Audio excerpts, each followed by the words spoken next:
Super Mario Odyssey is one of those games that seems to be loved by everyone, except me. To be clear, this isn't me saying that it's objectively a terrible game or anything. If anything, I realize I'm in the minority here, considering it's ranked 21st as of this writing on Metacritic's best games of all time.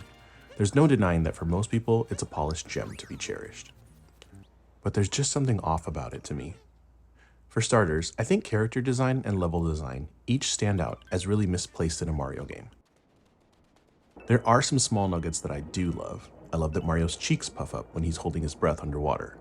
I love that he has a companion with Cappy, something they haven't really delved much into throughout the series besides Yoshi.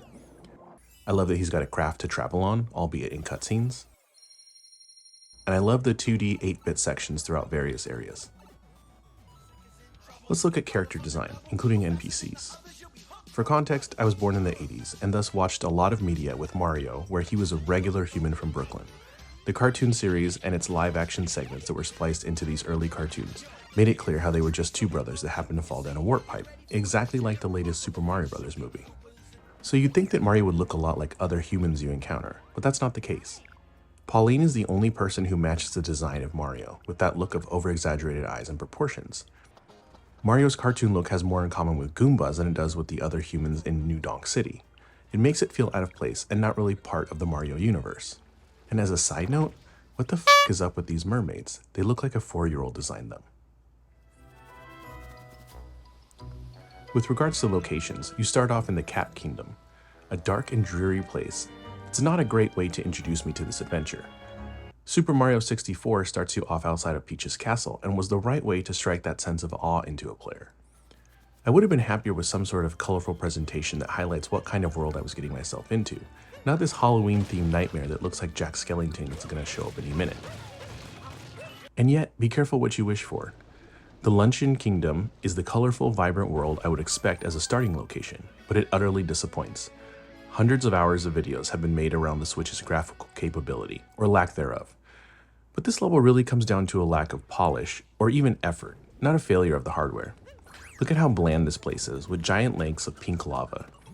I get that it's a cute play on food in some parts, but to have such a lack of detail even in the Switch game, which we've seen be more capable than this, is disappointing. Granted, it was released a few years later, but you need only play Bowser's Fury to see what good water traversal looks like. But wait, there's more. The Wooded Kingdom is some post-apocalyptic hellscape of a world that has no place in a Mario game. It feels like an off-brand sci-fi setting that just doesn't flow with any other Mario theme. I will say though that the tank mechanic is pretty neat and well utilized here though. The inside portions where you're firing at the Burbos and Hammer Brothers are very entertaining, and who doesn't like a shooting portion in any game?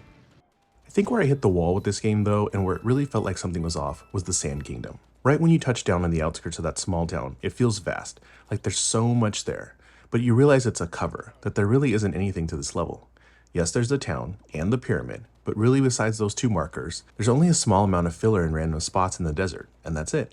If you're going to have a whole world to explore, then put stuff in it, and make me want to find everything. Instead, it feels like I'm running between pins on a map with nothing in between. This is really where the facade was lifted, and you could see down to the core of this game, seeing how bland it really is. Another spot like this is on the moon, when you first touch down. It's bare with only a handful of enemies, and it's really more so an environmental challenge here, not even the enemies themselves.